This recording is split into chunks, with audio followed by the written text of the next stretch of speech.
चलिए अब section B की बात करते हैं। ये हैं लघु उत्तरीय प्रश्न, यानी कि इनके उत्तर आपको थोड़े से इलाबोरेशन से देने हैं, 3-4 लाइंस बना करके देनी है एटलीस्ट। जैसे पहला क्वेश्चन है, हाइड्रोकार्बन क्या है, उदाहरण दीजिए। देखिए बेटा, नाम से ही पता चल रहा है हाइड्रोकार्बन, यानी कि हाइड्रोजन और कार्बन के यौगिक। और उदाहरण कैसे देंगे इसके, एल्केन, एल्कीन्स, एल्काइंस, जिनकी हमने सेक्शन ए में बात की है। जैसे अगर सी और सी के बीच में, कार्बन कार्बन के बीच में अगर सिंगल बॉन्ड है, एकल आबंध है, तो वो एल्केन्स हैं। बाकी उसके साथ हाइड्रोजन जोड़ दीजिए, ये बन गया आपका C2H6। इसी तरह से आप C2H5, अगर आपने एक हाइड्रोजन हटा दिया, यहाँ 5 रह गए, तो उसके साथ यहाँ पर अल्कोहल ग्रुप लगा दीजिए, तो C2H5OH, ये भी हाइड्रोकार्बन है क्योंकि इसमें भी हाइड्रोजन और कार्बन ही आपस में जुड़े हुए हैं। तो इस तरह से आप बहुत अनगिनत एग्जाम्पल इसके, उदाहरण इसके दे सकते हैं। क्वेश्चन नंबर 2 है, कार्बन उत्कृष्ट गैस विन्यास कैसे प्राप्त करता है। हर तत्व की यही कोशिश रहती है कि वो उत्कृष्ट गैस, यानी कि अपने आखिरी कोश को पूरा भर ले या उसे खाली कर दे। तो कार्बन की क्योंकि परमाणु संख्या 6 है, तो इसके K कोश में 2 इलेक्ट्रॉन और L कोश में 4 इलेक्ट्रॉन होते हैं। अब हम इसका अगर आखिरी कोश बनाते हैं तो उसमें 4 इलेक्ट्रॉन है, तो संयोजक इलेक्ट्रॉन कितने हुए इसके, 4। अब ये 4 इलेक्ट्रॉन अपना साइज छोटा होने की वजह से, ये मान लीजिए ये K कोश भी बना दिया और ये इसका नाभिक है, ये K कोश है, ये L है, तो अपना नाभिक बहुत नजदीक है इसके आखिरी कोश से, L कोश से। तो ये अपने 4 इलेक्ट्रॉन बहुत आसानी से दान किसी को नहीं कर पाता। आसानी से क्या, ये कर ही नहीं पाता, क्योंकि ये इतनी मजबूती से नाभिक इसे जकड़े रखता है, अपनी ओर आकर्षित करता है। और 4 इलेक्ट्रॉन किसी से लेना कि बाहर से 4 इलेक्ट्रॉन कोई इसे दे दे, ऐसा होना भी बहुत मुश्किल है, क्योंकि नाभिक इतना बड़ा नहीं है, नाभिक में 6 ही प्रोटॉन है, तो 6 प्रोटॉन कितने इलेक्ट्रॉन्स को खींच पाएंगे। तो ऐसा होना भी संभव नहीं हो पाता, इसलिए कार्बन अपना एक दूसरा तरीका निकालता है। उत्कृष्ट गैस विन्यास तो उसे प्राप्त करना ही करना है, हर तत्व को करना है। तो वो अपने 4 जो इलेक्ट्रॉन्स हैं, संयोजक इलेक्ट्रॉन्स, उनकी किसी के साथ साझेदारी की, जोड़ तोड़ की कोशिश करता है, साझेदारी करने की। जैसे सबसे आसानी से हाइड्रोजन इसे बहुत मिल जाता है, काफी उपलब्धता में है, और वो भी ढूंढ रहा होता है कि कोई मुझे भी एक इलेक्ट्रॉन दान दे दे या फिर साझेदारी कर ले, मैं तो दोनों में खुश हूं। तो ये इस तरह से हाइड्रोजन के इलेक्ट्रॉन्स के साथ साझेदारी कर लेता है, या हाइड्रोजन के साथ कर ले। अगर मान लीजिए कि यहाँ पर मैंने क्लोरीन ले लिया, क्लोरीन के पास भी आपको पता है 7 इलेक्ट्रॉन होते हैं, इस तरह से 7 इलेक्ट्रॉन होते हैं, तो इसको भी एक इलेक्ट्रॉन चाहिए, तो यहाँ इसने क्लोरीन से कर ली। तो इस प्रकार ये अपना उत्कृष्ट गैस विन्यास कैसे प्राप्त करता है, आप इसमें ये बताएंगे। ये पूरी चीज आएगी कि कार्बन की परमाणु संख्या 6 है, K में इतने, L में इतने, 4 इलेक्ट्रॉन लेना देना मुश्किल होता है, तो ये साझेदारी करता है। और एक उदाहरण भी आप इस तरह से देकर के समझा सकते हैं। ये प्रश्न का उत्तर आपने ऐसे देना है, कैसे प्राप्त करता है। मुख्य रूप से अगर ये क्वेश्चन 1 नंबर में आया होता तो आप खाली साझेदारी वर्ड भी लिख सकते थे। साझेदारी किसकी, इलेक्ट्रॉन्स की। ठीक है, अगले प्रश्न पर चलते हैं। सहसंयोजी यौगिक विद्युत के कुचालक क्यों होते हैं। अभी मैंने आपको यहाँ पर इसी तरह से कार्बन का हाइड्रोजनों के साथ ये इलेक्ट्रॉन्स की जो साझेदारी कर रहा था वो दिखाया था। और ऐसे जो आबंध होते हैं उन्हें सहसंयोजी आबंध कहते हैं, और ऐसे जो यौगिक बनते हैं उन्हें सहसंयोजी यौगिक कहते हैं। अब सहसंयोजी यौगिकों में क्योंकि आयंस नहीं होते, आयंस यानी कि आवेशित कण नहीं होते, इसलिए वे विद्युत के कुचालक होते हैं। विद्युत का मतलब ही यही है कि आवेशित कण गति करेंगे तभी विद्युत बहेगी, विद्युत धारा बहेगी। अब कोई भी पदार्थ विद्युत को अपने में से तभी जाने देता है जब वो आवेशित कण उसमें से गति कर पाए, उसमें आवेशित कण हो।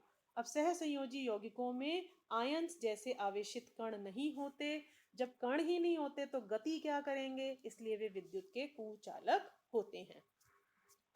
क्वेश्चन नंबर 4, कार्बन यौगिकों की समजातीय श्रेणी को यह नाम क्यों दिया गया है। समजातीय श्रेणी के दो उत्तरोत्तर मतलब लगातार सदस्यों के रासायनिक सूत्र लिखिए और बताइए कि इनका कौन सा हिस्सा भौतिक गुणधर्म निर्धारित करता है और कौन सा हिस्सा रासायनिक गुणधर्म निर्धारित करता है।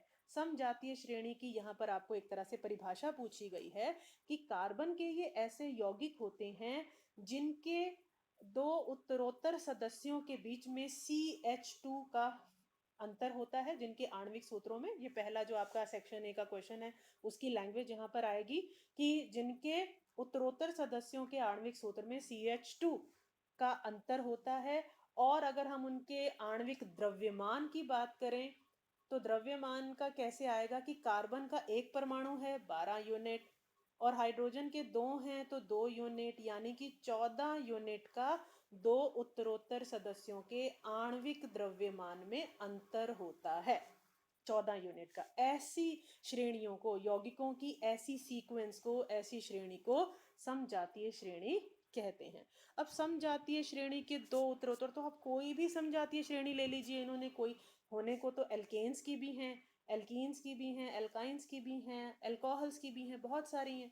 तो हम यहाँ पर अब बात कर लेते हैं एक बार, इसमें कौन सी श्रेणी ले लेते हैं, हम एल्कोहल की श्रेणी ले लेते हैं।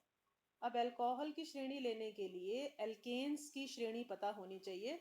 जैसे एल्केन्स में पहला सदस्य है मीथेन। अब इससे क्या होगा, CH3 एक हाइड्रोजन हट गया और उसकी जगह एल्कोहल का ग्रुप आ गया OH। अगला है आपका C2H6, ये मीथेन है, ये एथेन है। एथेन में से भी एक हाइड्रोजन हटा देंगे, विस्थापित कर देंगे और उसकी जगह अल्कोहल ग्रुप आ जाएगा। तो ये बन गया आपका मीथेनॉल, मीथेनॉल, और ये बनेगा एथेनॉल। तो ये दोनों उत्तरोत्तर दो सदस्य हैं। अब कौन सा हिस्सा भौतिक गुणधर्म निर्धारित करता है, तो ये कार्बन, हाइड्रोकार्बन वाली जो श्रृंखला है, जो चेन है, ये भौतिक गुणधर्म डिसाइड करती है। भौतिक गुणधर्म मतलब अवस्था कैसी होगी, गलनांक, क्वथनांक, ये बातें। और रासायनिक गुणधर्म निर्धारित करता है इसका ये प्रकार्यात्मक समूह वाला हिस्सा। मान लीजिए हमने अल्कोहल ग्रुप ना लगाया होता, हमने हेलोजन ग्रुप में क्लोरीन लगा दिया होता। हो सकता है हमने ये एथेन में एक हाइड्रोजन को हटा करके हमने एल्डिहाइड ग्रुप लगा दिया होता। तो ये जो प्रकार्यात्मक समूह है कि हाइड्रोकार्बन की चेन में कौन सा एक विषम परमाणु है, अलग सा परमाणु कौन सा है, उसे कहते हैं प्रकार्यात्मक समूह। वह इसके रासायनिक गुणधर्म निर्धारित करता है। और दूसरी बात, जैसे एल्केन्स में कार्बन कार्बन के बीच में एकल आबंध होता है, एल्कीन्स में द्विआबंध होता है, एल्काइंस में त्रिआबंध होता है। तो ये द्विआबंध और त्रिआबंध भी रासायनिक गुणधर्म निर्धारित करते हैं, क्योंकि एल्केन्स के गुणधर्म अलग हैं, एल्कीन्स के अलग हैं और एल्काइंस के अलग हैं। तो ये द्विआबंध और त्रिआबंध भी प्रकार्यात्मक समूह की कैटेगरी में आते हैं। अगला क्वेश्चन भी समजातीय श्रेणी के यौगिकों की 3 विशेषताएं लिखिए। तो समजातीय श्रेणी में जैसे अभी हमने बात की, जैसे मीथेन, एथेन, और उसके बाद ले लेंगे प्रोपेन, 3 हो गए तो प्रोपेन, 4 हो गए तो ब्यूटेन। इस तरह से इनके बीच में यौगिकों की 3 विशेषता क्या है। पहला तो यही है कि उत्तरोत्तर सदस्यों के बीच में CH2 का फर्क है आणविक सूत्रों में। आणविक द्रव्यमान की बात करें तो 14 यूनिट का अंतर है। दूसरी बात है इनके भौतिक गुणधर्म एक जैसे भौतिक गुणधर्म जो है वो बदलते रहते हैं किसी भी समजातीय श्रेणी में। भाई गलनांक बढ़ता जाएगा, क्वथनांक बढ़ता जाएगा, है ना, चेन जो है वो लंबी होती जाएगी, द्रव्यमान बढ़ेगा, आणविक द्रव्यमान बढ़ेगा, आबंधों की संख्या बढ़ेगी, आबंधों की संख्या बढ़ेगी तो क्वथनांक और गलनांक भी बढ़ेंगे, जैसे आगे क्वेश्चन भी आने वाला है। लेकिन रासायनिक गुणधर्म जो है ये समान रहते हैं। तो आप 3 क्या, आप 5-6 विशेषताएं लिख सकते हैं समजातीय श्रेणियों की। अगला प्रश्न बहुत बहुत इंपॉर्टेंट है। कार्बन की प्रकृति अद्वितीय, बिल्कुल यूनिक, सबसे अलग क्यों है? क्योंकि इसके आपको बताए गए हैं। एक तो है इसकी चतुर संयोजकता, इस पे मैं अब दोबारा बात नहीं करूंगी क्योंकि मैं ऑलरेडी सेक्शन ए में और अपने पुराने वीडियोस में इसको बहुत समझा चुकी हूँ कि इसके 4 संयोजक इलेक्ट्रॉन्स होते हैं, 4 न दे सकता है न ले सकता है, ये साझेदारी करके सह संयोजी आबंध बनाता है। और दूसरा है आपका श्रृंखलन। श्रृंखलन मतलब सह संयोजी आबंध बनाने की वजह से कार्बन कार्बन के परमाणु आपस में मिलकर लंबी लंबी श्रृंखलाएं बनाते हैं। इस कारण बहुत सारे पृथ्वी पर या अंतरिक्ष में, भूपटि में, पानी में, हवा में, हर जगह कार्बन के अनेकों प्रकार के यौगिक पाए जाते हैं, क्योंकि सह संयोजी आबंध बनाने की वजह से, चतुर संयोजकता होने की वजह से सह संयोजी आबंध बनाता है, जिसके लिए बहुत सारे तत्व इसे उपलब्ध हो जाते हैं जो शेयरिंग करने को तैयार होते हैं। अब अगला प्रश्न है आपका C3H6, C4H8, C5H10 एक ही समजातीय श्रेणी से संबंधित हैं। देखो बेटा, 3 का डबल 6 हो रहा है, 4 का डबल 8 हो रहा है, 5 का डबल 10 हो रहा है। अगर मैं इसका सामान्य सूत्र बनाऊं तो CnH2n बनेगा। और ये कौन सी सीरीज हो जाएगी? एल्कीन, जिसमें कि कार्बन कार्बन के बीच में डबल बॉन्ड या द्विआबंध होता है। तो ये एक ही श्रेणी के हो गए, एल्कीन श्रेणी के। क्वथनांक के बढ़ते क्रम में इन हाइड्रोकार्बन्स को संयोजित कीजिए। बेटा, जैसे जैसे इनका, जैसे अब C3H6, C4H8, C5H10, तो अगर इस तरह से ये बढ़ते क्रम में लगा दिए गए हैं, जैसे जैसे इनका बॉन्ड बढ़ेंगे, कार्बन के परमाणुओं की संख्या बढ़ेगी, आबंधों की संख्या बढ़ेगी, तो क्वथनांक या गलनांक भी बढ़ता जाएगा। ठीक है, क्योंकि जितनी, अब ये देखो ना, जितने ज्यादा इसमें आबंध होंगे उतना उन आबंधों को तोड़ने के लिए ऊर्जा देनी पड़ेगी। अब ऊर्जा देनी पड़ेगी तो क्वथनांक और गलनांक में तो देनी ही होती है ऊर्जा। ताकि गलनांक मतलब क्या है? ठोस से द्रव बना दिया। और क्वथनांक का मतलब क्या है? द्रव से गैस बना दिया। तो उतनी जितनी ज्यादा आबंध होंगे उतना उन्हें तोड़ने के लिए, उन्हें दूर दूर करने के लिए ऊर्जा की आवश्यकता होगी, तो क्वथनांक बढ़ जाएगा। और सेकंड पार्ट का भी यही आंसर है कि C5H10 यानी ये वाला का क्वथनांक इससे ज्यादा क्यों है? क्योंकि आबंधों की संख्या ज्यादा है। आप इसमें क्या उत्तर लिखेंगे? ये इसका क्वथनांक या गलनांक ज्यादा क्यों है?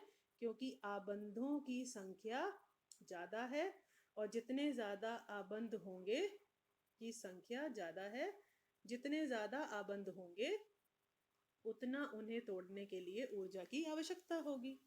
क्लियर? और लास्ट है कि इन यौगिकों के नाम लिखिए। तो बेटा, C3 का मतलब क्या है? C3 यानी कि प्रोप। और आपको पता है, मैंने अभी बताया कि जितने कार्बन है उससे डबल है, सिर्फ डबल से गुणा हो रहा है। सामान्य सूत्र है CnH2n यानी एल्केन सीरीज है, तो प्रोपीन। अगला है 4 वाला, ब्यूटीन। फिर उससे अगला है 5 वाला, तो उसका नाम है पेंटीन। क्लियर?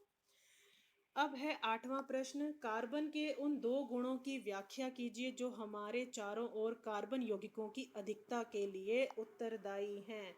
तो ये जो आपने प्रश्न 6 किया था, कार्बन की प्रकृति अद्वितीय क्यों है, चतुर संयोजकता और श्रृंखलन, ये दोनों ही कारण हैं जो कार्बन अद्वितीय है या कार्बन के इतने सारे यौगिक पाए जाते हैं हमारे चारों ओर। तो इस प्रकार सेक्शन बी ओवर होता है। अब सेक्शन सी के लिए आप नेक्स्ट वीडियो देखेंगे, और सेक्शन बी को अब अच्छी तरह से एक बार और देख लीजिए। बहुत सारे क्वेश्चन, पूरा chapter he almost in practice questions में सेक्शन ए, बी और सी में कवर हो जाएगा। तो बढ़ते हैं सेक्शन सी की ओर, जिसके लिए आपको देखना होगा मेरा नेक्स्ट वीडियो।